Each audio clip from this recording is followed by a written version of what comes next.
Sa kanila ng lahat na nananatili ng masaya. Ngiti sa iyong mukha, buhay ko'y kumpleto na.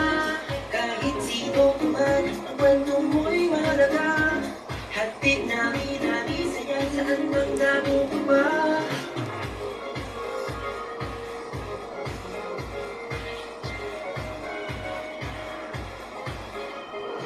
Magkasama sa iisang pamina. Libre na ang umigtang sumigaw. Umiyak, tumawa, manampalataya. Hanggang saan mapunta, tuloy-tuloy ang saya.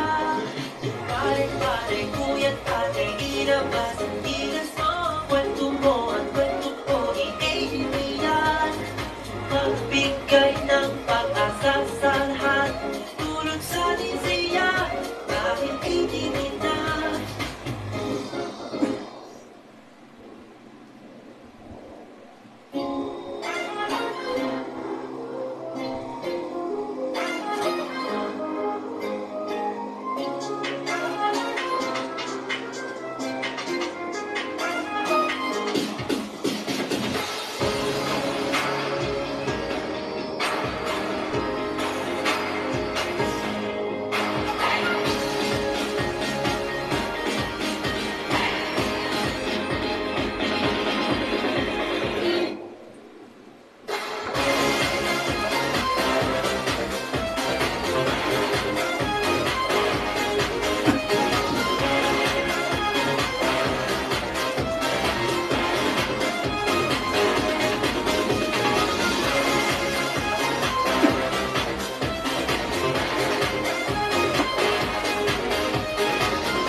Good evening! Welcome! This is your show, This is your life. AGT, Anything Goes Topic. Season 5, Episode 52. and today is December 12, 2023. And it's a Bible Tuesday night. Good evening po. Merry Christmas! Merry Christmas! Merry Christmas na. Christmas po sa inyong lahat. 30 days na lang. Ilan? 13 na 13 lang. days. Happy New Year! Happy New Year! Nagugulat. Yeah. Hello po sa inyo, mga viewers. Good evening sa inyo, happy birthday at sa aming live audience. Ano Christmas wish nyo? Oo nga, pera. Siyempre, pera. Paano nagkapera ka na kanina eh? Wow! Early Christmas. Ikaw ba tatapos? Magkapera din. Ikaw, senyor. Pamigay ng pera. Baik ba naman? Oo. Dami kong pera eh. Pamigay ng pera. Ano pa na tatapos? Bibigyan tayo. Oo. Senyor naman, nagtatala pa. Thank you po. Oo nga. Ayan. So, ano pang... Ako, ang dami ng mga traffic. Alam niyo na yung Christmas party. Grabe. Oo. Sunod-sunod na po yun. Wala nang pahinga yan. Sabi nga, iba pwede ba hanggang 2 a.m. daw yung mga mall?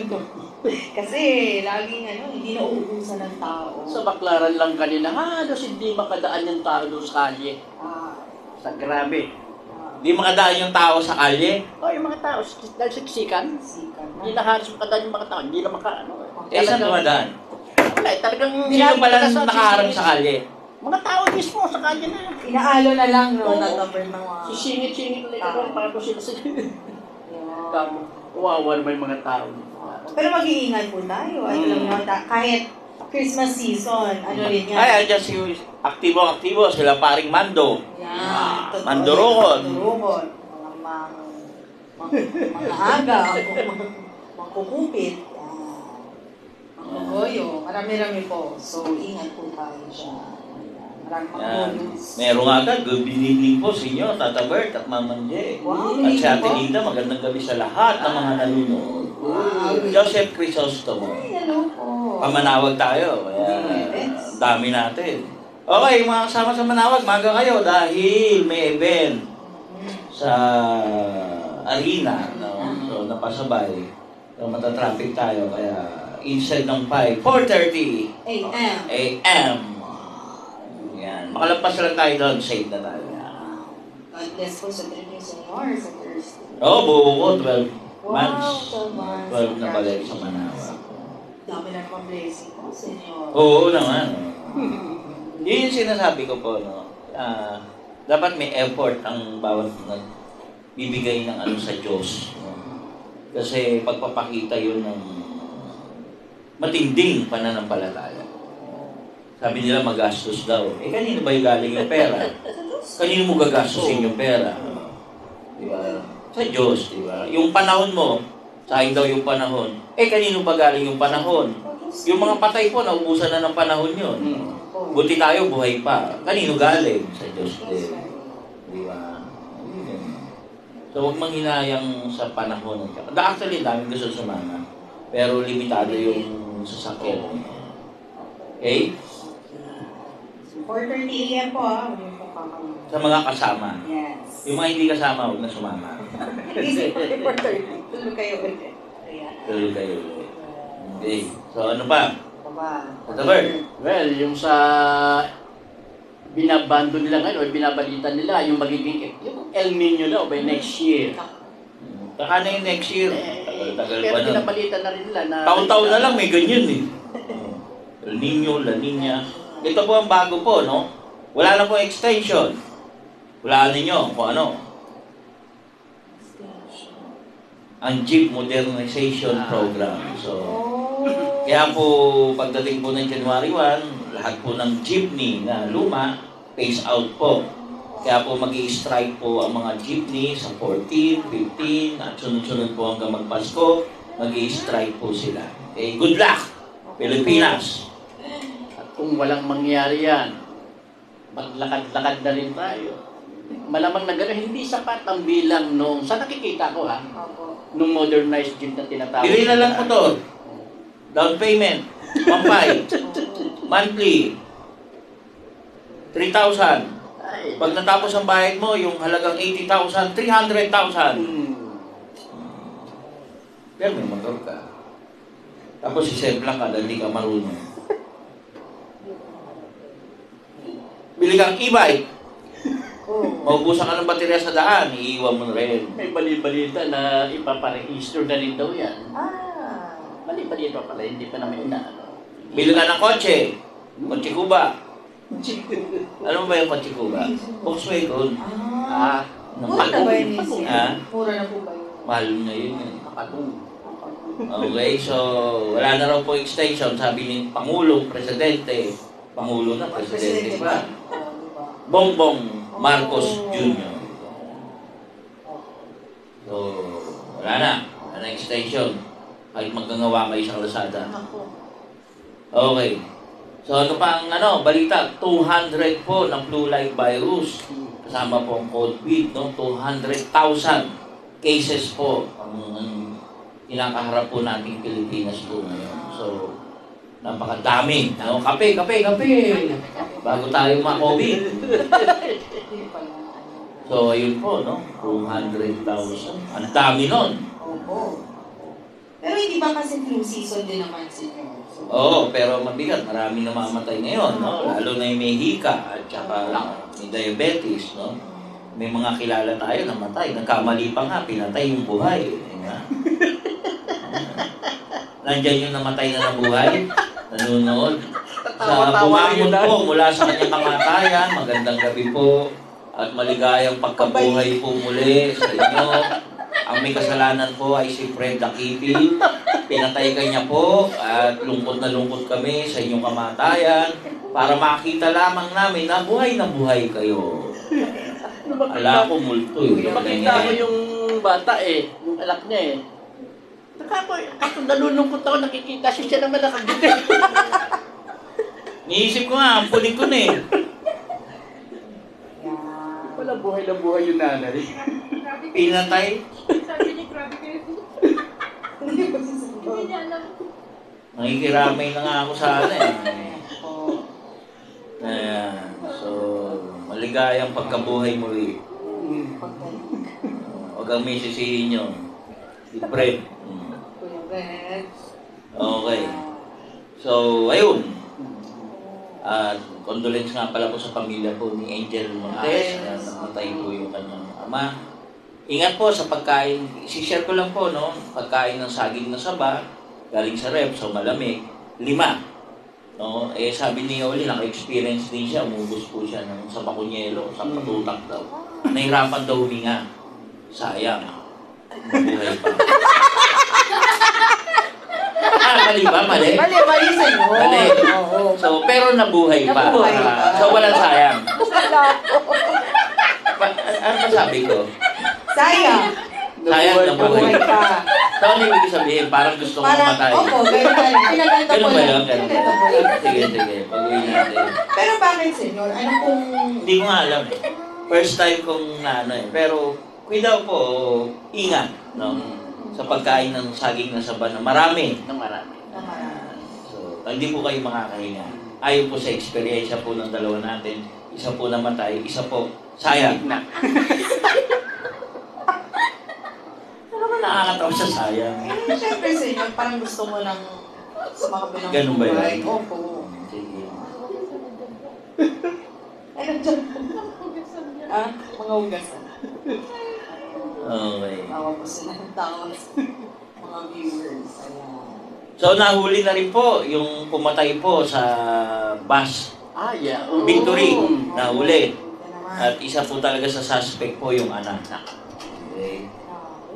So, talagang pag-awayan sa kayamanan sa lupa, no? Walang magulang. Walang dugo-dugo. Sabi ko nga, yan ang pinaka-favorite parlor game sa bawat reunion, lalo na Correct. magpapasko. Correct. Agawan lupa. Yan. Alam mo yan. Alam ko yan. May mga nakikiagaw kahit di naman kasali. Totoo. May nakikisali naman din. Talaga. Agawan lupa. Ay, ako po. Huliling anak. So, nahuli na po. No? Hindi naman po. So, dinimanda na nila yung anak. Parasite yun. Tama? Para sa parents. Pag parents, parasite. Pag anak, anak side. Pero kung sanggol, Pag si ano, pag si Fred, pesticide. insecticide. Pag anak na lalaki, side-side. Ay, yan po. Kaya, Sunny-side. side-side. Parang lokohan lang yung pinag-usapan natin. Totoo ba? Opo, totoo. Ay, ito, may kwento ako Ay, iba. Sa Ritz Hotel sa Paris, alam niyo yun? Gagagaling ko lang dun eh. Sa power. Oo, nawala yung singsing ng isang Malaysian businesswoman. 44 million worth, Oh my 750,000 euros eh. Wow. Nagreklamo ngayon, nag-investigate yung mga polis. Alam mo kung saan nakuha? Vacuum cleaner. Sa bag. Naku. Ano yun, na-vacuum? Nabakong siguro. Gano'n, hindi niya nakita. Ewan ko ba? May housekeeper na. Yun, siya, nakakuha naman. Oo, hindi yun. Ingat sa mga vacuum cleaner. Opo. Pero kung wala po kayong ganong kamahal na alahas, Huwag huwag naman po kayo niya. mag-ingat. Walang mawawala. Wala po. Si Oli wala. Sorry. Sayang. Sayang. Hindi naman nanonood yun, wala mga kwenta-kwenta Oo yun. nga. Hindi nga. Wala. Kaya pwede natin martyrin. Martyrin na natin yan. Huwag nang tira ng buhay yan. Hindi, Oli, kamusta po?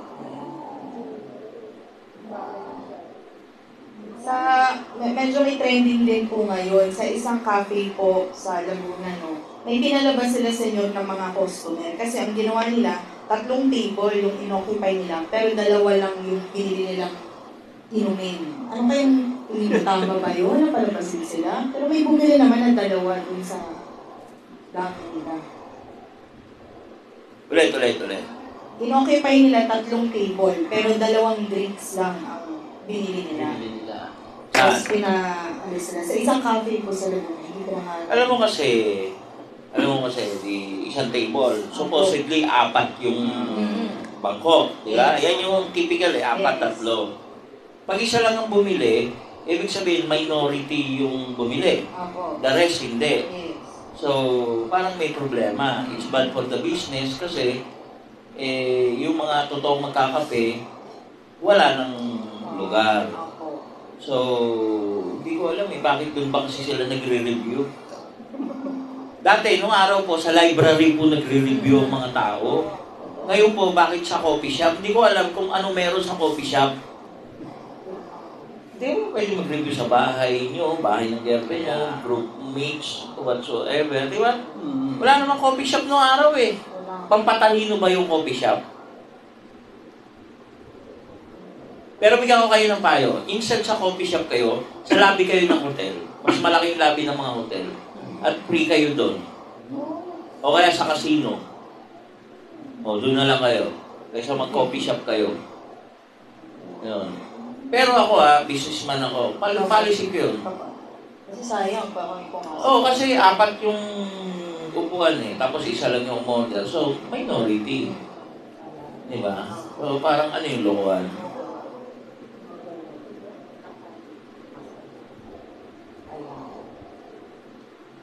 Halimbawa, yung nagsisiyar sa mga restaurant na hindi ka na ma-order. Parang mali din yun eh. Kahit emergency. Kasi, ang CR na binibigay mo doon o ino-offer mo doon is kasama yung part yun ng services ng establishment mo para sa mga clientele mo. Eh, hindi ka nga clientele kasi hindi ka nga o-order. So, ba't ka namin pagbubuksan ng CR?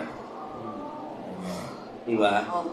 So, katulad yung sa Manawag, yung CR doon may code. Yung papuntang Manawag. Yung CR doon may code. Ay, opo. Yung birthday code mo. O kaya tatap mo yung card mo na patunay na customer ka nung gasoline station. Tapos isang kape, 4 na oras. Kasi sa New York, where I came from. Wow, from Paris. Ano ka Paris? Yeah, from Paris I went to New York. Merong timer na sun. Pagkakain ka doon, babalik ta rin yun. So, finish or not finish, liligpit nila yung pagkain mo. Kasi maraming nakabang pa. So, that's the style in New York, where I came from. I just came from there last night. Yeah. Paris and New York. Yeah. Nung nag-Japan naman ako last week, senyor, pag kumakain ka ng ramen, kailangan mabilis ka din doon sa Japan. Bakit? Kasi yun nga, ang daming nakapila. So, iniisip talaga nila yung takbo ng customer. Eh dito, ewan ko ba sa Pilipinas, laid back masyado mga tao, talagang tatambay. Hindi ko maintindihan, pampatalino ba yung kape? Pampatalino ba coffee shop? Pang ingay-ingay sa coffee shop. Parang sosyalan lang yun. Socializing lang yun.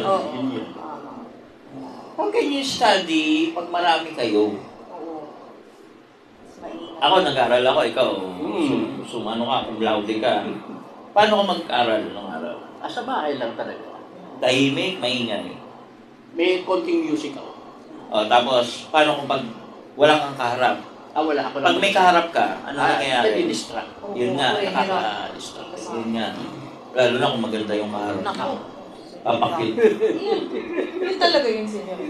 Lalo na, very entertaining ako. Ano nangyayari? Pero di ako kasi nagre-review eh. Oo. Stock knowledge ako eh. Kaya pagdating ng ng exam, stock na lang ang alam ko. Wala na yung knowledge. Huy, tawa ka ng tawa, nakakuha to ng anong tawag doon? Ng baon, anong tawag doon? Allowance. Wow! Yan, school allowance. Thank you kay Mayor. Si Mayor may bigay nun. Wow, thank you, Mayor. Thank you, Mayor. Mayor Binay. Ganyan Mayor Calixto. Oh. Sino ba? Mayor Olivares, Eric Olivares. Eric. Mayor Eric. Kilala ko yan. Kaibigan ko yan. Kapitbahay ko yan. Thank you. Ganun kami yan. Akin yan. Pero yung kambing niya, hindi akin yan. Ayan. Batiin po natin ang ating mga viewers. Ayan, hello po. Ate Connie, Kuya Arthur, Ate Irene, Tita Helen, Ate Judy, Miss Jasmine. Ayan. Mamita, Miss Linda, Ate Tess, Ate Nara, Gustino, Jovelyn, Gustino. Ayan. Opo, yun. Ay! Multo! Multo! Nandito po siya. Buhay! Commenting and watching po. Hi! Watching from heaven? Wow, oo, senyor. Sige. Ayan. And Miss Aida Balberona and Kuya Joseph. Si Joseph Chrysostom. Ito po, ayan. Buhay na buhay po. Kamusta po kayo, Ate Joby? Ayan. Sobrang busy. Nais namin lahat mga sasakyan. Oo nga, senyor. Tapos sobrang traffic. Sinita, di na maipintay mo nga. Pero mamaya, sasaya na naman. Siyempre, pag merong ano, may anda, Pang-love-love. pang-love life. Yes. Lagi may love life, no? Oh, kapatid ko. Kapatid mo ba yun? Kapatid ko yun. Oo, sige. Tatabar, tawa ka ng tawa. Anong news? Well, yung grupo ng mga barko natin o small ship natin na patungo doon sa doon sa Masinloc ba? Bago di Masinloc, yun naman, binomba na naman ng mga Chinese. Luma na yan. Ito, bago. Ano, Ano? senyor? 20 na lang po ang bigas. 20 na lang po. Sa kampanya pa yan, Hindi, 20. 20. Nasa ice candy. Anong magagawa ng 20 Yung pala yun. 60 na po per kilo. Oh. Buti na lang, may nagbigay sa akin ng 10 kaban. Salamat Thank po. you. God bless po. Marami pong pakainin. Lalakas kumain. Nice. Kaya ang handa natin sa Christmas party, kanin. Dala kayo ulam. Dala kayo ulam, ha? Sagot ko lang naman, party. Oo, di ba? Pero hindi ko sagot yung pagkain. Sagot ko kanin. Wala. Christmas rice party. Ay, no rice na po ako. Wow. Ay, maganda yung parlor games ko, ha? Ayoko na sa inyo. Ayun. Isang box, kukuha sila ng pera. Pero may cobra. Ay, senyor. Okay. Sobrang nire-respeto ko po senyor, pero pag ganyan po mga pinapadala, hindi ko na po talaga siya nare-replyan. Kasi pagbukas ko po talaga,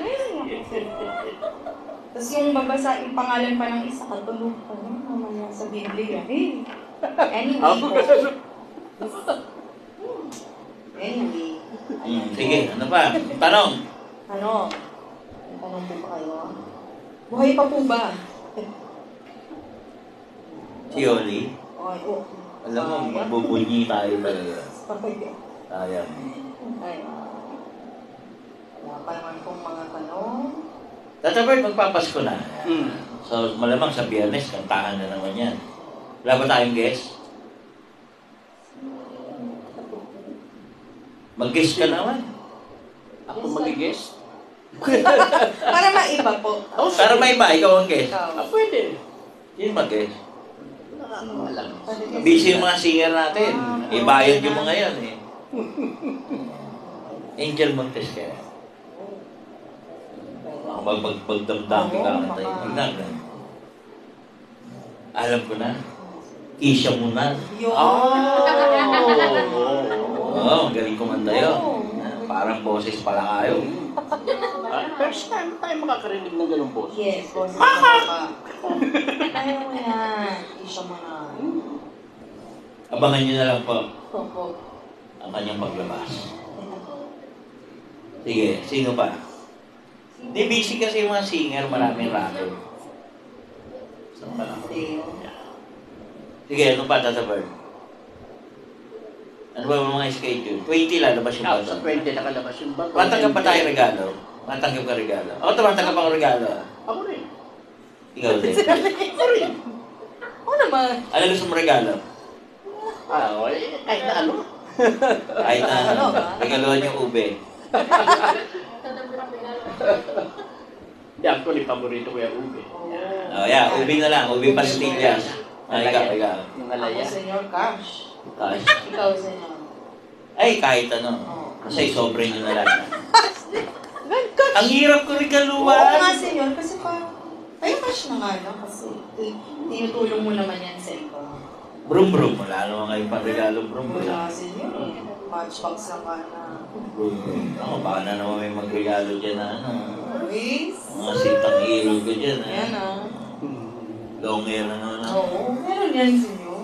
Eh, okay lang yan. Basta, huwag may re-regalo nyo kasi tutulong ko. Yeah. Yan, yung ikot-ikot lang. Ngayon nga, umikot lang eh.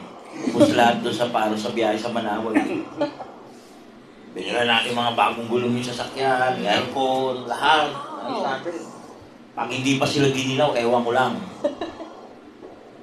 Hindi kasi gusto ko komportable naman sila lahat. Yeah. Kung pwede nga lang, aeroplano yung sasakyan. Pwede ba yan? Hindi na pwede lumanding doon. Oo nga na, ganda din. Yate, senyor, di ba? Ha? Parang dati gusto mo rin ng yate. Hindi, para sa ano. Hello. Hey, thank you pala po sa kapitbahay ko. Kay Miss Jean Yu. Yeah. Thank you. Yan, nagbigay ng ano.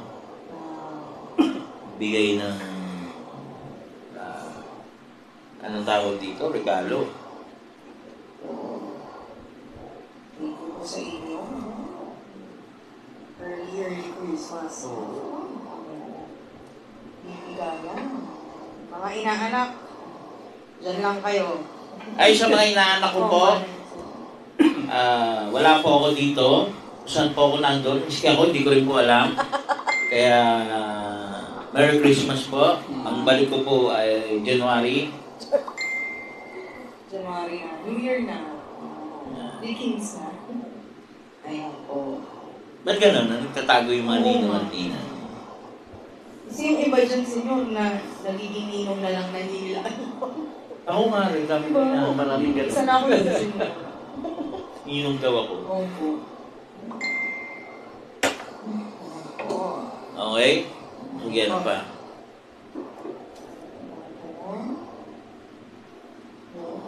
Ano pa pang mga issues na yun? Showbiz, meron ba? Naku, mga hiwalayan kasi. Hiwalayan. Hiwalayan. Oo, hiwalay na pala po. Ito, bagong-bago. Hindi, ito to. Sino yan? Sharon, tsaka si Yun, ano, Gabi? Gabi. Sabi ko na nga po, Hiwalay. maghihiwalay din yan eh.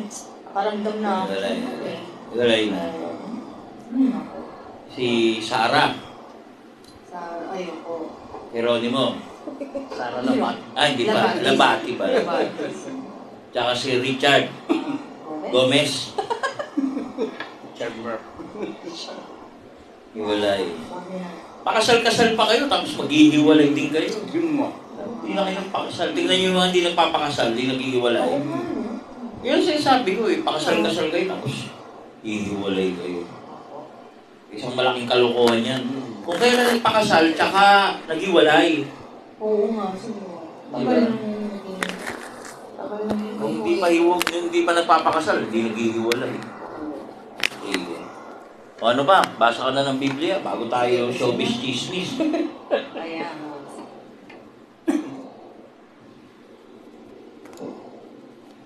Basketball pala po, congratulations po sa Lakers. Wow, congrats. Champion sila sa in-season. Yung maintindihan nyo, ano ba ito? Lakers. Lakers. In-season. Ano yung season? Igolo. Congrats Sige. po sa Lasal, nanalo sila. Congratulations po sa UP.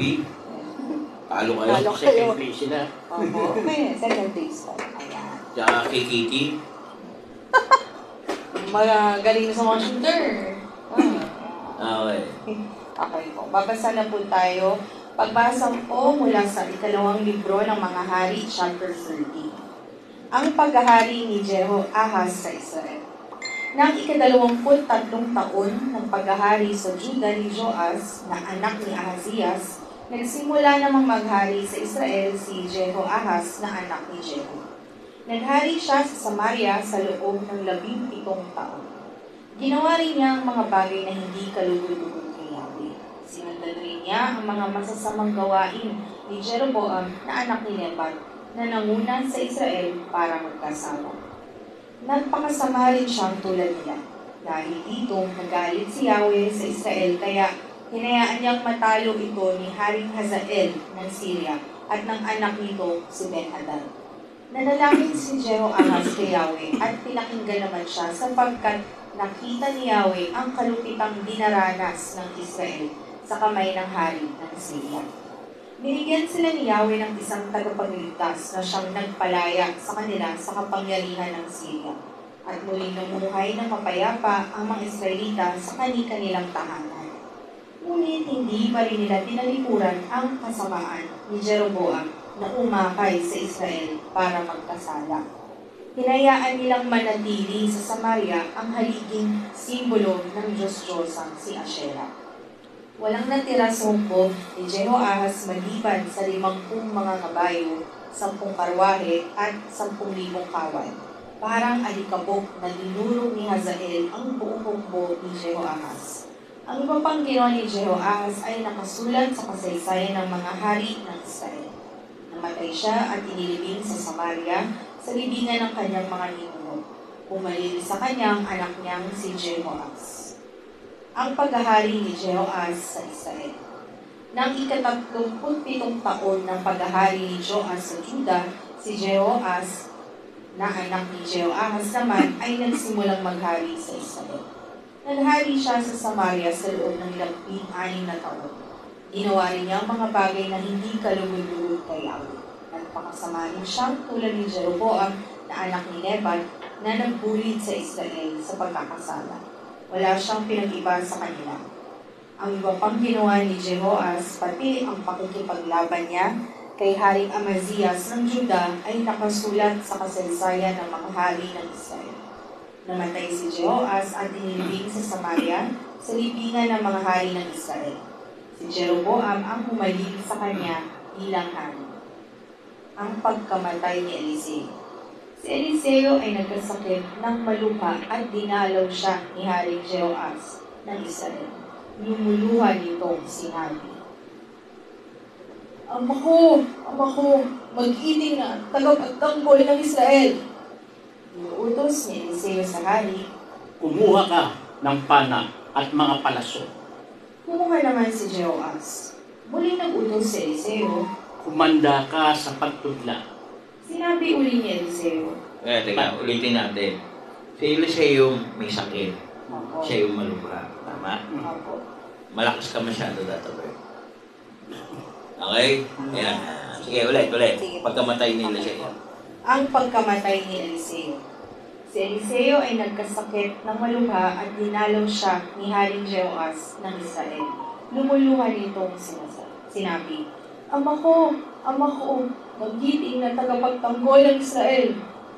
Inuutos ni Eliseo sa hari, Kumuha ka ng pana at mga palaso. Kumuha naman si Jehoahaz. Muling nag-utos si Eliseo. Kumanda ka sa pagtudla. Sinabi uli ni Eliseo, Banatin mo ang pana. Inanat ng hari ang pana at ipinatong ni Eliseo sa kamay ni Jehoahaz ang kanyang mga kamay. Pagkatapos, inuutos ni Eliseo, Buksan mo ang pinta-pintanang nakaharap sa Syria at itudlak mo ang palaso. Sinunod naman ito ni Jehoahaz. Sinabi ni Eliseo, Iyan ang palaso ng tagumpay ni Yahweh laban sa mga taga-Syria. Lalabanan mo sila sa Afek hanggang sa sila'y malibol. Ngayon, kumuha ka muli ng mga palaso at itudlak mo sa lupa. Sumunod muli si Jehoahaz. 3 beses siyang tumudla sa lupa. Dahil dito'y pagalit na sinabi ni Eliseo, Bakit 3 beses ka lang tumudla? Sana'y 5 o 6 na beses para lubusan mong matupig ang Syria. Sa ginawa mong iyan, 3 beses ka lang magtatagumpay laban sa Syria. Namatay si Eliseo at inilibing. Nang panahong iyon, nakagawian na ng mga Moabita na salakayin ng Israel taon-taon tuwing tagsibol. Minsan, may mga Israelitang naglilibing ng isang lalaki. Walang ano-ano, may natanawan silang pangkat ng mga tulisan na palapit sa kanila. Kaya't sa pagmamadali ay naitabo na lamang nila ang bangkay sa libingan ni Eliseo. Nang ito'y sumayad sa kalansay ni Eliseo, nabuhay ang bangkay at bumangon. Ang digmaan ng Israel at Syria. Ang Israel ay pinahirapan ni Haring Hazael ng Syria sa buong panahon ng paghahari ni Jehoahaz. Ngunit kinahabagan sila ni Yahweh dahil sa kasunduan niya kina Abraham, Isaac at Jacob. Kaya hanggang ngayon hindi na ito hinayaang lubusang nililipol ni pinababayaan man. Nang mamatay si Haring Hazael ng Syria, ang anak niyang si Ben-Hadad ang humaling sa kanya. 3 beses siyang natalo ni Jehoas at nabawi nito ang lahat ng bayan ng Israel na nasakop ni Hazael sa panahon ng paghahari ni Jehoahaz na ama ni Jehoas. Ito po ang salita ng Diyos. Salamat sa Diyos.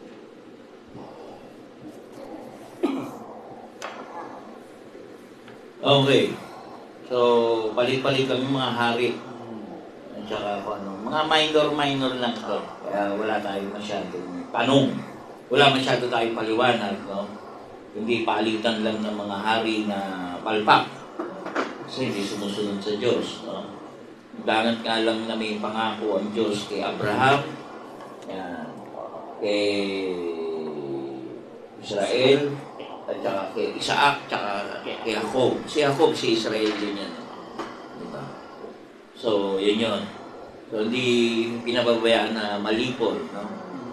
So, yun. Sige. May isang magandang pangyayari sana dyan, yung bangkay na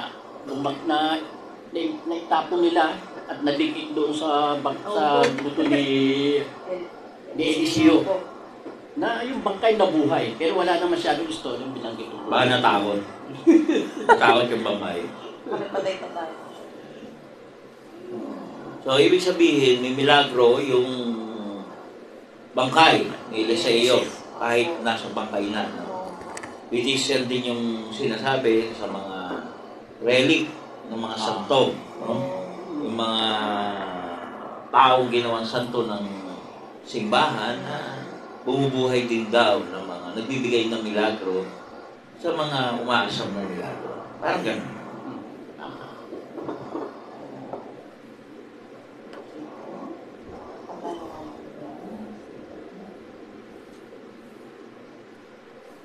Masyado. Ha? Walang masyado may tatanong sa... Wala masyado.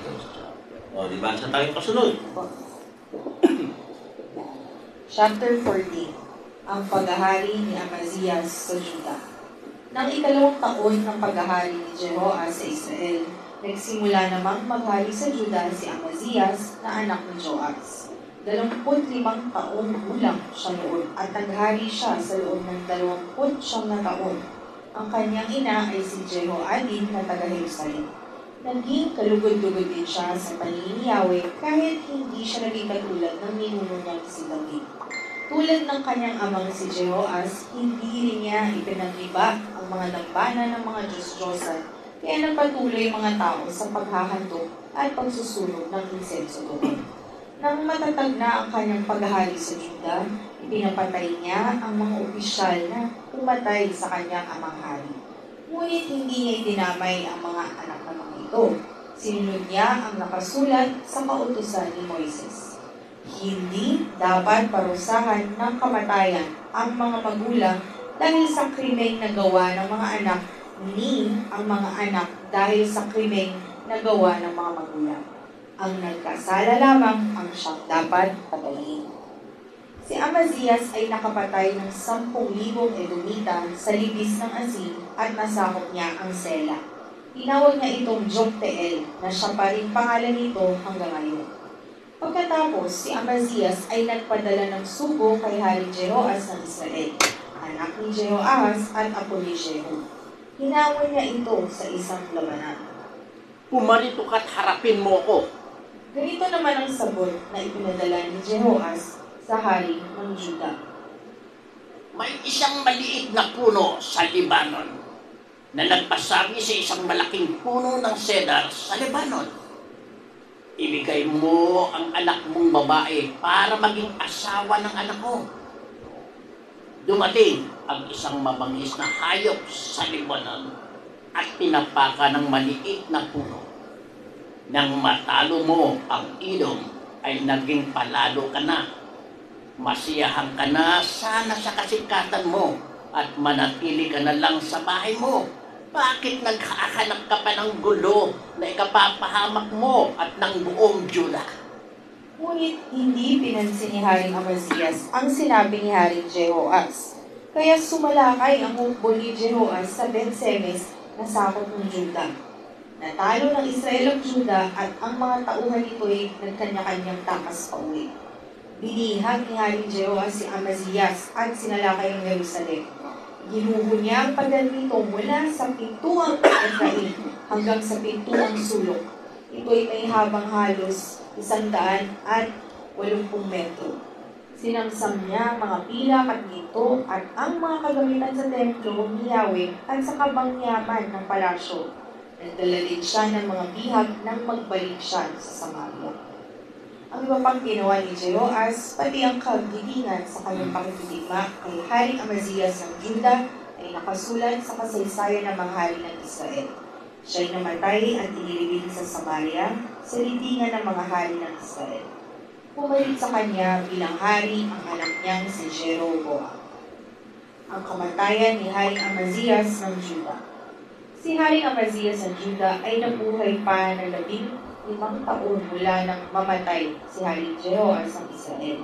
Ang iba pang ginawa ni Amazias ay nakasulat sa kasaysayan ng mga hari ng Juda. May noong pangkat sa Jerusalem na nagkaisang patayin si Amazias, kaya tumakas siya sa Lakis. Ngunit siya'y sinundan nila roon at pinatay. Inuwi sa Jerusalem ang kanyang bangkay sa kanyang kabayo at inilibing sa lungsod ni David, sa libingan ng kanyang mga ninuno. Pagkatapos, kinuha ng mga taga-Juda si Azarias, na 16 na taon pa lamang noon at ginawang hari bilang kapalit ng kanyang amang si Amazias. Muli niyang ipinatayo ang Elat at ibinalik niya ito sa Juda nang mamatay si Haring Amazias. Ang paghahari ni Jeroboam sa Israel. Nang 15 taon ng paghahari ni Amazias sa Juda, naging hari ng Israel sa Samaria si Jeroboam. 41 taon siyang naghari. Ginawa rin niya ang mga bagay na hindi kalugod-lugod kay Yahweh. Wala rin siyang pinagiba sa mga kasalanan ni Jeroboam na anak ni Nebat na nagbulit sa Israel para magkasala. Bilang katuparan ng sinabi ni Yahweh, ang Diyos ng Israel, sa pamamagitan ng lingkod niyang si Propeta Jonas na anak ni Amitay ng Gat-Hefer, nabawi ni Jeroboam ang dating sakop ng Israel mula sa may pasukan ng Hamat sa Hilaga hanggang sa dagat ng Araba sa timog. Nakita ni Yahweh ang matinding kahirapang dinaranas ng Israel. Halos wala nang ligtas sa kanila, maging malaya o alipin, at wala namang ibang maaring asahan. Ayaw naman ni Yahweh na lubusang mawala sa daigdig ng Israel, kaya iniligtas niya ito sa pamamagitan ni Jeroboam na anak ni Jehoas. Ang iba pang ginawa ni Jeroboam, ang kanyang mga pakikitigma, pati ang pagbawi niya sa Damasco at Hamat para sa Israel ay nakasulat sa kasaysayan ng mga hari ng Israel. Nang mamatay si Jeroboam, inilibing siya sa Samaria sa libingan ng kanyang mga ninunong hari. Ang anak niyang si Zacarias ang umalili sa kanya bilang hari. Ito po ang salita ng Diyos. Salamat sa Diyos. Okay. Okay na tayo. Kasi continuation lang yan. Palit-palit ng hari, palit-palit ng pagkakamali. Pero so far ito mukhang okay naman. Di ba? Kasi kalugod-lugod siya sa panginiyari. No? Though hindi siya katulad ni David, no? Hindi naman siya gumawa ng sobrang dami ng problema. So, pinapatay niya ang mga opisyal na pumatay sa kanyang hari. So, tuloy pa rin ang mga patayan. Ubusan pa rin ang lahi. Okay. Sige. 15. Ay, may tanong lang po. So, Sige. yung sa sinabi po ni yung kay Moises dito. So, paano, senior kung karmic, magka-apply pa ba yung kaparusahan ng magulang sa kanya lang? Paano kung group karma siya? Hindi, ganito yan. Nagiging group karma pag ang pakinabang ay sumayan, no? Nakinabang yung saling lahi. So, nagiging group karma. Ngayon, kung di ka nakinabang, hindi ka kasama sa karma. Kasi nakinabang ka eh. Ayun. So, nakuha mo. Ayun. Kaya pwede ka hindi makinabang eh. Ikaw po tatawid ko na ako po. Sige po, chapter 15. Okay. Ang paghahari ni Azarias sa Juda. Nang ika-27 taon ng paghahari ni Jeroboam sa Israel, si Azarias na anak ni Amazias ay nagsimula namang maghari sa Juda. 16 na taong gulang siya noon at naghari siya sa Jerusalem sa loob ng 52 taon. Ang kanyang ina ay si Jecolias na taga-Jerusalem. Siya'y naging kalugod-lugod kay Yahweh sapagkat sumunod siya sa halimbawa ng kanyang amang si Amazias. Gayunman, hindi niya ipinagiba ang mga dambana ng mga Diyos-Diyosan, kaya nagpatuloy ang mga tao sa pagdadala roon ng mga handog at pagsusunog ng insenso. Pinarusahan siya ni Yahweh at nagkaroon siya ng sakit sa balat na parang ketong hanggang mamatay. Tumira siyang mag-isa sa isang bahay samantalang ang anak niyang si Jotam ang namamahala sa kaharian. Ang iba pang ginawa ni Azarias ay nakasulat sa kasaysayan ng mga hari ng Juda. Nang mamatay si Azarias, inilibing siya sa libingan ng kanyang mga ninunong hari sa lungsod ni David. Ang anak niyang si Jotam ang humalili sa kanya bilang hari. Ang paghahari ni Zacarias sa Israel. Nang ika-38 taon ng paghahari ni Azarias sa Juda, si Zacarias na anak ni Jeroboam ay naging hari ng Israel. Naghari siya sa Samaria ng 6 na buwan. Ginawa rin niya ang mga bagay na hindi kalugod-lugod kay Yahweh, tulad ng kanyang mga ninuno. Nagpakasama rin siya tulad ni Jeroboam, anak ni Nebat, na nagbulit sa Israel para magkasala. Si Salyum, na anak ni Jabez, ay nakipagsabuatan laban kay Zacarias. Pinatay niya ito sa Ibleam at siya ang pumalit bilang hari ng Israel. Ang mga ginawa ni Zacarias ay nakasulat sa kasaysayan ng mga hari ng Israel. Natupad ang pangako ni Yahweh kay Jehu nang sabihin niya, ang mga anak mo hanggang sa ika-4 na salilahi ang maghahari sa Israel. Ang paghahari ni Salyum sa Israel. Nang ika-39 na taon ng paghahari ni Azarias sa Juda, si Salyum naman na anak ni Jabez ay naging hari ng Israel. Siya ay naghari sa Samaria ng isang buwan lamang. Mula sa Tirza, dumating si Menahem na anak ni Gadi at sinalakay ang Samaria. Pinatay niya si Salyum at siya pumalit bilang hari.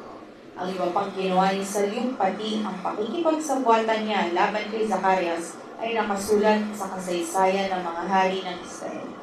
Mula sa Tirza patungong Samaria, winasak ni Menahem ang Tapua sapagkat ayaw nilang sumuko sa kanya.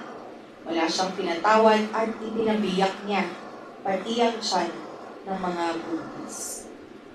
Ang paghahari ni Menahem sa Israel. Nang ika-39 na taon ng paghahari ni Azarias sa Juda, naging hari ng Israel si Menahem na anak ni Gadi. Siya'y naghari sa Samaria ng 10 taon. Tulad ni Jeroboam, anak ni Nebat, na nagbulit sa Israel upang magkasala, ginawa rin niya ang mga bagay na hindi kalugod-lugod kay Yahweh. Sa panahon ni Menahem, ang Israel ay sinalakay ni Haring Pul ng Assyria. Nagbigay sa kanya si Menahem ng 35,000 kilong pilak upang makuha ang suporta nito sa pagpapalakas ng kanyang paghahari sa Israel. Para matipon ang halagang ito, hiningan niya ng tig 50 perasong pilak ang lahat ng mayayaman sa Israel at ibinigay sa hari ng Assyria. Dahil dito, hindi sinakop ng Assyria ang Israel. Ang iba pang ginawa ni Menahem ay nakasulat sa kasaysayan ng mga hari ng Israel. Namatay siya at inilibing at ang anak niyang si Pekahiyas ang humalili sa kanya bilang hari. Ang paghahari ni Pekahiyas sa Israel. Nang ika-10 taon ng paghahari ni Azarias sa Juda, naging hari ng Israel si Pekahiyas na anak ni Menahem. Siya naghari sa Samaria ng 2 taon. Tulad ni Jeroboam, anak ni Nebat, na nagbulit sa Israel upang magkasala, ginawa rin niya ang mga bagay na hindi kalugod-lugod kay Yahweh. Si Peka na anak ni Remalias, isa sa mga opisyal sa hukbo ni Pekahiyas, ay nakipagsabwatan silang 10 taga-Gilead laban kay Pekahiyas. Pinatay nila si Pekahiyas sa loob ng nasasakupan ng palasyo sa Samaria. At si Peka ang humalili sa kanya bilang hari ng Israel.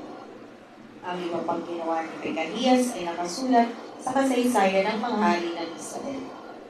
Ang paghahari ni Peka sa Israel. Nang ika-22 taon ng paghahari ni Azarias sa Juda, naging hari ng Israel si Peka na anak ni Remalias. Siya naghari sa Samaria ng 20 taon. Hindi rin siya naging kalugod-lugod kay Yahweh, sapagkat tinularan din niya ang kasamaan ni Jeroboam na anak ni Nebat na siyang umakay sa Israel para magkasala. Sa panahon ng paghahari ni Peka, ang Israel ay sinalakay ni Haring Tiglat-Pileser ng Assyria at nasakop nito ang Ijon, Abel-Meat, Abel-Bet-Maakar, Janoah, Kedes, Hazor, Gilead at Galilea at ang buong Neftali. Dinala niyang bihag ang lahat ng naninirahan doon. Ang ika-20 taon ng paghahari ni Jotham sa Juda, si Oseas, na anak ni Ela, ay nakipagsabuhatan laban kay Peka. Pinatay niya ito at siyang humalili bilang hari ng Israel.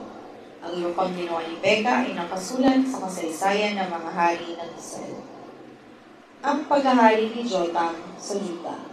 Nang ika-2 taon ng paghahari ni Peka na anak ni Remalias sa Israel, naging hari ng Juda si Jotham na anak ni Azarias. 25 taong gulang siya noon at naghari siya sa Jerusalem sa loob ng 16 na taon. Ang kanyang ina ay si Jerusa na anak ni Zadok. Siya ay naging kalugod-lugod kay Yahweh sapagkat sinundan niya ang mabuting halimbawa ng kanyang amang si Azarias. Gayunman, hindi rin niya ipinag-iba ang mga dambana ng mga Diyos-Diyosan, kaya nagpatuloy ang mga tao sa pagdadala ng mga handog at sa pagsusunod ng mga insenso roon. Siyang nagpatayo ng pintuan sa gawing nilaga ng templo ni Yahweh. Ang iba pang ginawa ni Jotham ay nakasulat sa kasaysayan ng mga hari ng Juda. Nang panahon iyon, ang Juda ay ipinasalakay ni Yahweh kina Rezin ng Syria at Peka na anak ni Remalias. Namatay si Jotham at inilibing sa lungsod ni David sa libingan ng kanyang mga ninununghan. Pumaling sa kanyang anak niyang si Ahaz. Ito po ang salita ng Diyos. Salamat sa Diyos. Ang kabuhatang patayan.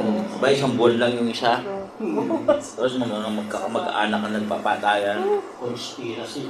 Hindi lang naman dyan, miski sa Roman Empire, mga Caesar, di ba? So, pangkaraniwan naman yun eh. Dahil gusto nilang kapangyarihan. So, at inaalaw. Yeah.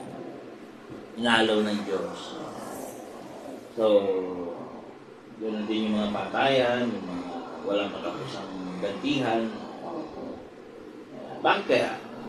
Ano sa tingin mo na gagawin? Ilan ba yung nanonood natin? May sasabihin akong sikreto. Ay.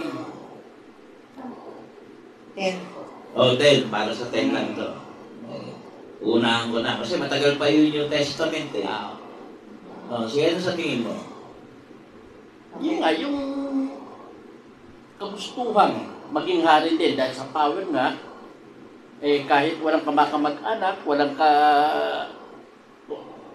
walang malapit na pinapatay na lang para siya namang by way of conspiracy para siyang maghari. Lust for power. Ano masasabi mo? Bakit gusto niyo yung gulo para sa akin? Kasi hindi nila pinapag-iba pa rin yung mga dambana, yung mga parang paulit-ulit. May sumpa eh, di ba? Ika-4 na lahi. Okay. So, ano ba sa palagay ninyo? Si Yahweh ba ni Moises at saka sa mga panahon na to ay iisa compare sa Diyos sa New Testament ni Kristo? Ito yung sikretong tanong. Kasi pa New Testament to eh, medyo matagal na. So, bibigyan ko kayo ng konting overview. So, yun ang tanong ko. Yung bang Diyos ni Moises, na si Yahweh, yun rin ba ang Diyos na kinikilala sa New Testament, yung Ama ni Kristo? Sa akin ay magkaiba. Okay ba? Ikaw rin magkaiba. Sa akin po, iisa. Iisa. O bakit? Ano ba magkakaiba? Nag-iisa naman ng Diyos. O bakit biglang umambyo ka? Hindi, kung doon sa punto niya, ang nagpagtataka kasi, bakit dito sa Hindi, Diyos? hindi. Okay. Tindigan mo muna yung sagot mo na magkaiba. Mhm. Bakit ka nag-arrive? Masasabi kong magkaiba dahil ang Diyos na si Yahweh noon, nagpuputos pa ng pagpatay. At hindi lang iilan, maramihan. Unlike dito kay Jesus naman, na walang ganon. Pagmamahal ang kanyang pinaiitan. Okay. Same din, same. Kasi puro mas maraming patayan dati.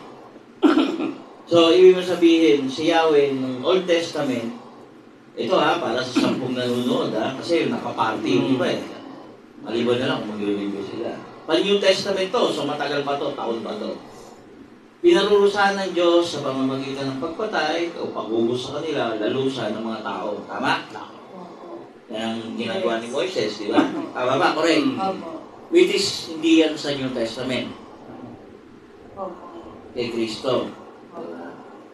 Inahayaan makubkob at matalo ang Israel. Inahayaan makubkob din ang ibang bayan at matalo ang ibang bayan. Ang Israel, gayon din naman ang Israel. Inahayaan din makubkob at matalo from time to time. Tama? So, pinaulanan ng asupre ang Sodom and Gomorrah. Nilubog sa baha ang mundo. So, ubusan yan. Noong panahon ni Noah. Tama? Nag-aalay ng dugo at buhay na hayop para sa pagpapatawad ng kasalanan. Tama? At minsan tao din.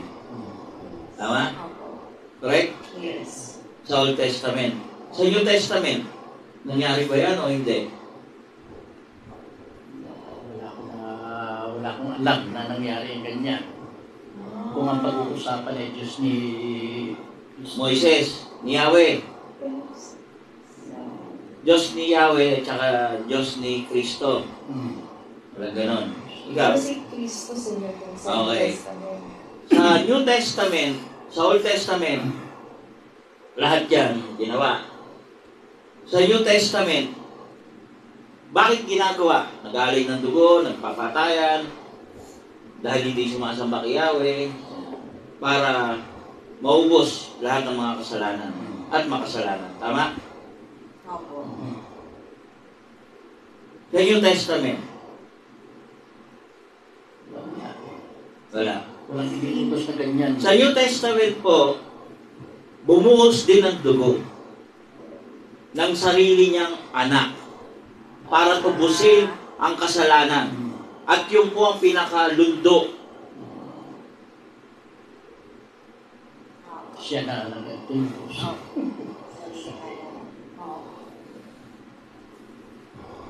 Yan na po ang pinakalundo ng sagaran. Kasi ubusin mo man ng tao, ayaw. O sige, padadala ko na yung anak ko ng sarili niyang dugo at tutubos ng kasalanan ninyo. Dugo pa rin. Buhay pa rin.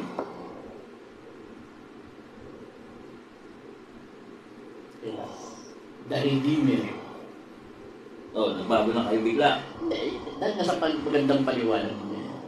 That God so loved the world that He gave His one and only Son, so that everyone who believes in Him shall not perish but have eternal life. So ngayon, nawala na yung tao na magkaiba yung Diyos na yun na si Yahweh at si dahil sa magandang paliwanag dahil yung bibigyan mo kasi ng talaga magkaiba. Ano ba ni Yahweh yung mga pinagpapatay? Wala naman yun. Pati yung hayop, wala naman yun Pinakagrabe sa New Testament. Pinakagrabe na po yun. Yun na po yung pinakalundo ng dramang ito. Dahil nag-aalay ng dugo, sakripisyo ng dugo, ng hayop, ng toro, ng baka, ng mga guya, ng mga kambing, asno, nag-aalay. Para pagpapatawad ng kasalanan, para sa mga kahilingan at marami pang iba. Sa Old Testament. Ito po, wala nang tatakal nito. Sa New Testament po, same pa din. Same God pa din. Na hindi po pwedeng patawarin ang kasalanan nang hindi tutubusin ng dugo. At kaninong dugo? His only Son. Jesus. Yan, sinabi ko na sikreto para sa 10 nakikinig at nanonood. At siyempre, yung ilan na nandito. Saka ko na yung tatakal pag New Testament. Pero tirahin muna natin yung Diyos ni Yahweh. Diyos ni Moises na si Yahweh. Same pa rin yun.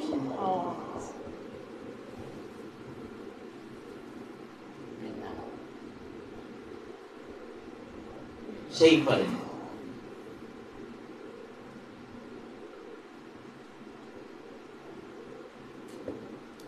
Ano?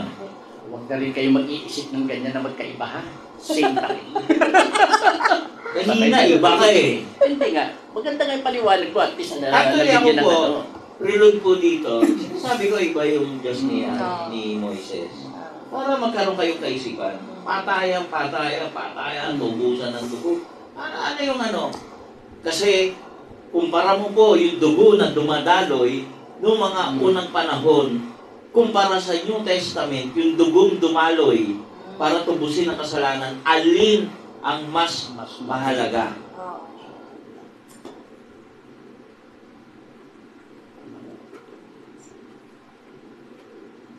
Para sa lahat na yun. Kasama pati yung pamato, pati yung ano, kasama na doon. Inubos na doon. O bakit nagbago ko? Ito nga yung paliwanag. Diba? At thank you.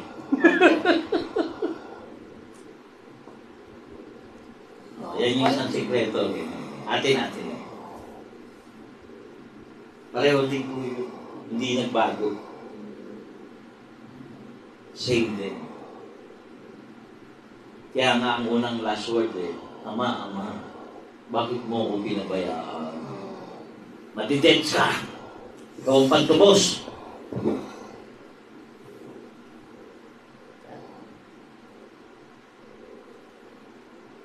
Nakita niya? Sabi niyo, grabe si Yahweh ni Moises. Mas grabe ito sa New Testament. Tama, mali? Tama. Si Yahweh ng Old Testament, mga hayop lang pang-alay, okay na yung kasalanan mo. Paramihan lang ng toro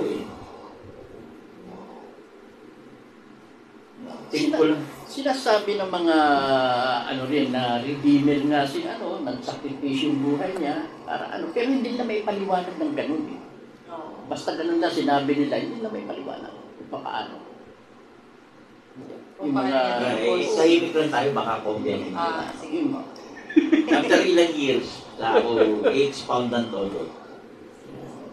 Pero pansamantala, para hindi kayo nagugulungan. Kasi baka sabihin nyo, si Yahweh. Ayon sa pagkakabasa ko, yun ang sinasabi ko. Tinangay ko lang sila. O ngayon, yun ang tanong ko. Binigla ko silang tanong. Palagay nyo ba si Yahweh at saka ang Ama ni Kristo magkaiba? Sagot nila, magkaiba. Kaya Jeff, parang nakukuha na agad. So, kung laude ka pa naman. ganun talaga. Iba talaga yung spiritual belief. Iba yung knowledge. Iba hindi makukuha. That is why napakalaga pong basahin ng Biblia from cover to cover. Or else, mawawala kayo. Mawawala kayo. Yun po yun. Kaya nga mga Hudyo po, mga Jews, mga Israelite, ngayon po, sa makabagong panahon na hindi kinikilala si Kristo, galit pa sila, mukhang may problema. Kaya hindi rin matapos-tapos ang problema nila. Sa dahilang, ayaw nila kilalanin si Kristo, ano ba bang gusto nyo? Yun lang.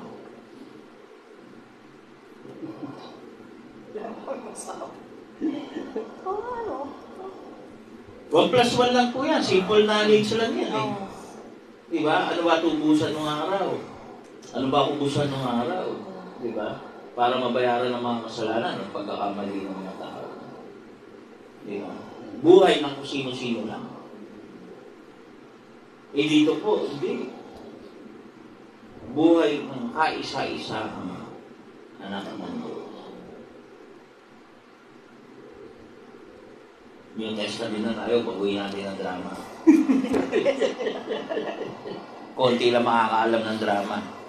At sa mga nakakaalam po, maliligtas na kayo.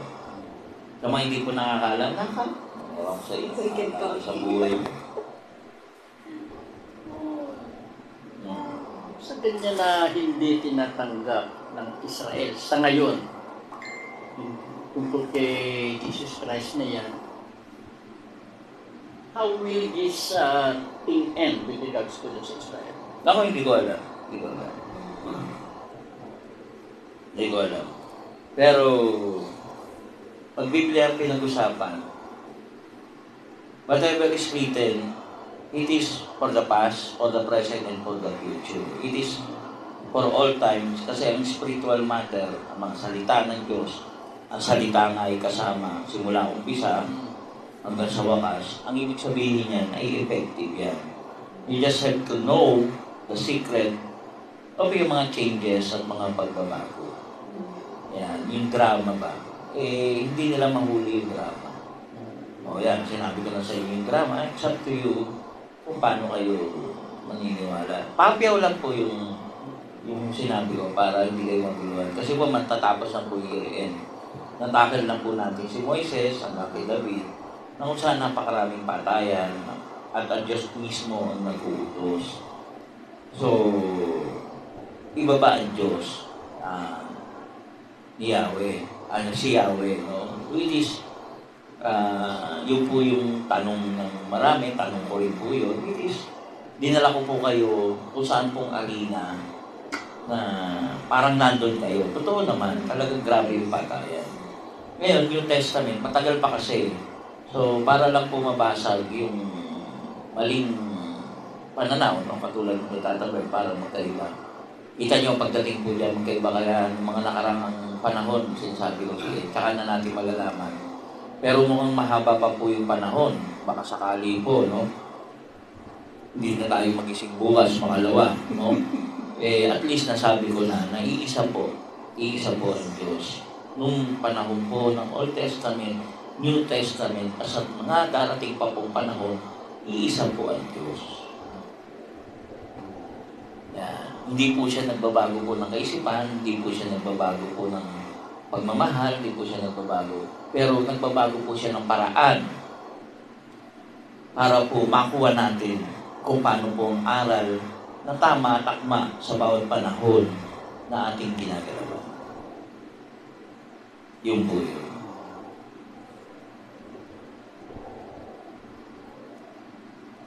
Sabi mo, pakapyaw pa lang yan, pero hindi eh. Pagpasabog na agad yan. Kasi tinatansya ko 2 years. Estimate ko 2 years, matagal pa. Anything can happen. Hindi naman ibig sabihin nagpapaalam na tayo. Pero baka maguluhan pa yung marami o hindi makapanood yung marami. Sa 10 pa sila, 10 na lang. 12 na. Para chismis na kagad doon sa dalawa pa. Para maintindihan po ninyo, hindi po magbabago po ang Diyos. Yan. Ang pagmamahal ng Diyos ay pagmamahal yan. Sabi nga, di ba, yung isang lecture ko hindi po sana tayo magulo kung di po tayo binigyan ng, wala ba tayong music?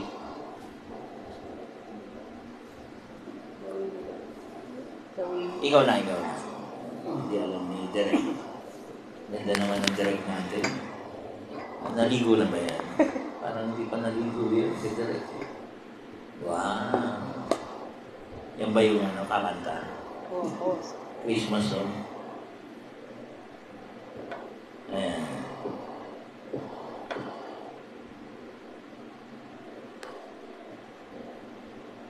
Gusto mo ikaw mag-umpisa na ito? Kahit ano lang. Ako nang mag-e-ending ng meeting.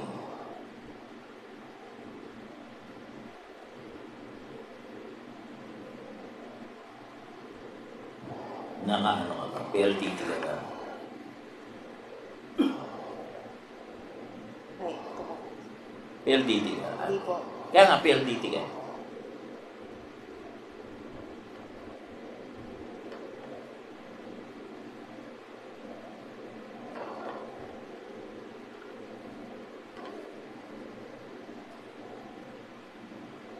Yan, tatabar.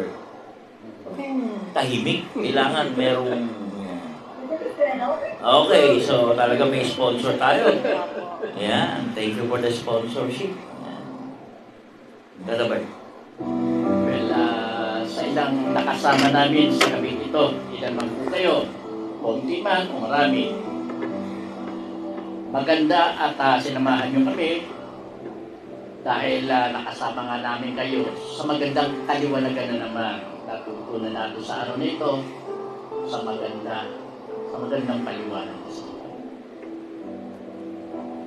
Totoo na nagkaroon ako ng Naguluhan. nagkaroon ako ng paniniwala na baka iba si Yahweh sa Old Testament at iba naman si Ama na siyang nasa New Testament. Pero ngayon, naghiwanag na sa akin. Hindi na siguro sa akin, pati sa inyo, nag-iisa lang po pala siya. Salamat sa napakagandang paliwanag sa inyo ngayon. At nabigyan niya ng magandang magandang paliwanag yung bagay nito.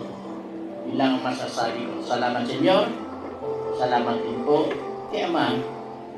At meron tayong programang ganito na naglilinaw sa mga bagay na malabo po sa atin. Salamat po. Thank you, Tata Bert. Sa akin naman po, talagang ang katotohanan po ang Diyos po, hindi po talaga nagbabago. Yung identity niya sa oras, sa panahon, siya po ang nakaraan, siya ang kasalukuyan, siya po ang future. So, ito na po yung pinaka-proof na ang Diyos po ay isa. Yan lamang po. Salamat din po kay Ama. Ako po kasi alam ko po yung aral. Mula lumang tipan, hanggang bagong tipan. Ginaguide ko lang po kayo. Dinadala ko kayo kung saan ang story, kung paano. Ang Diyos po, hindi po tayo nilalang para kapuutan. Hindi niya po tayo ginawa para lipunin. Ginawa po tayo at inutos na humayo kayo at magpakarami. Hindi para lipunin, kundi para mahalin. Kaya lang po, yung una po nating magulang, si Eva at si Adan ay nagkamali. Sapagkat yung kaisa-isahan po binigay ng Diyos, yung free will, yung kalayaan mamili, ay ginamit sa mali. At yung kalayaan po natin yan, ay patuloy nating ginagamit ng mali. Sabi nila, sana hindi na lang tayo binigyan ng free will. Subalit, hindi na po siya Diyos. Kung hindi niya po tayo binigyan ng free will. Isa na po siyang diktador. Robot na lang po tayo. Di susi tayo. Wala na tayong kalayaan mag-isip kung anong gusto natin. Subalit kasabay po niyan ay nagbigay po siya ng mga alintuntunin mula sa 10 utos kay Moises hanggang sa 2 utos kay Kristo.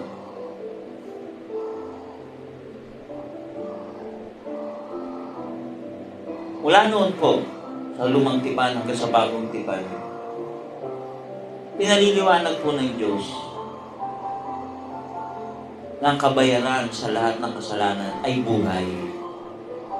Dugo na dadaloy para linisin ang kasalanan. Yan lang po ang bayad. Yan lang po ang marami. Sa makabagong tipan po, yan po ang pinakamabigat.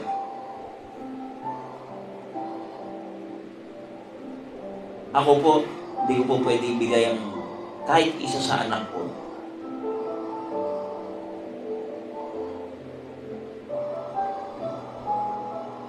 Ipagparaya ang anak ko para tubusin. Dahil hindi po ako ang ama. Hindi po ako ang Diyos, kundi ama po ako ng sarili kong mga anak. Pero ang Diyos Ama po ay kakaiba. Sarili niyang anak. Kaisa-isang anak. Kasi po, ako po bilang tao na isang ama, yung mga hindi ko po kamag-anak, okay lang yan. Pwede natin ipantubos yan. Si Tata Bert, pwede ko ipantubos yan. Pero yung sarili ko pong anak, Diyos lamang po ang makakagawa ng bagay na yun. Dahil wala pong tao ang makapagbibigay ng sarili niyang anak para tubusin ang kasalanan ng mundo. Mahabang panahon po, inaway ako dahil hindi ko rin mabanggit si Kristo. Mga taga-simbahan, sabi ko lang, darating yung panahon. At ito na po ang panahon. Kilala nila si Kristo sa maling pamamaraan dahil sa relihiyon. Hindi po nila alam ang bigat ng drama ng buhay ni Kristo at ng kanyang ama.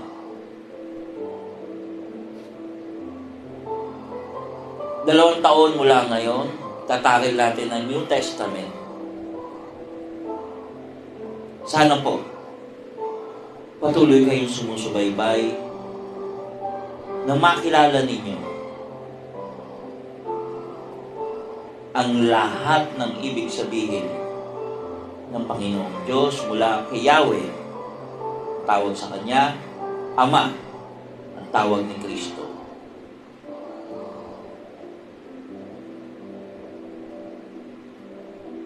Bakit ko po sinabi ito? Dahil po may kumangalat ng pandemya, marami po ang mawawala. At yan po sinabi rin sa akin. Sana po tayong mga buhay, kilalanin po natin ang anak ng Diyos, kilalanin natin ang tunay na Diyos, ang Ama, at higit sa lahat, ang kanyang pag-uutos na tayong lahat ay magmahalan. Kung gaano mo kamahal ang Diyos, ang iyong sarili, dapat mahalin din natin ang ating kapwa.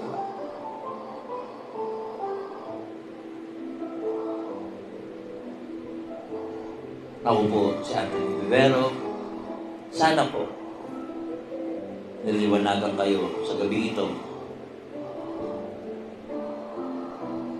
sa madrama at matalinghagang libro ng Biblia.